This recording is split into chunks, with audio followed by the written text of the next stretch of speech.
The first thing I noticed when I woke up wasn't the cold, or the hush of early morning. It was the taste of dirt in my mouth, thick and metallic, and the way my hands were cramped around something smooth and heavy.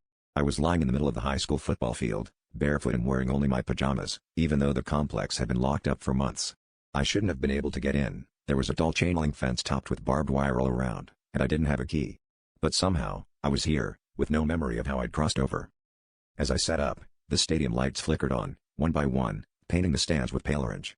My heart pounded as I realized I wasn't alone. There were footprints in the dew, looping in impossible patterns around me, as if I'd been dancing or performing some ritual in my sleep. Clutched in my fist was a tarnished silver whistle, old and crusted with dirt. It wasn't mine. I'd never seen it before, but it felt oddly warm in my hand, almost pulsing with a heartbeat of its own. I hurried home before dawn, climbing back through my bedroom window, hoping no one would notice. But that whistle, no matter how far I threw it away, or how many times I tried to bury it, it always turned up again. On my pillow, in my backpack, once even inside my shoe. I started hearing it at night, a shrill, distant note echoing through the hallways, growing louder every time I tried to ignore it. My parents blamed the stress, but I could tell they were scared too, the way they kept glancing at my door when they thought I wasn't looking. Last night, the whistle blew again, but this time I wasn't asleep.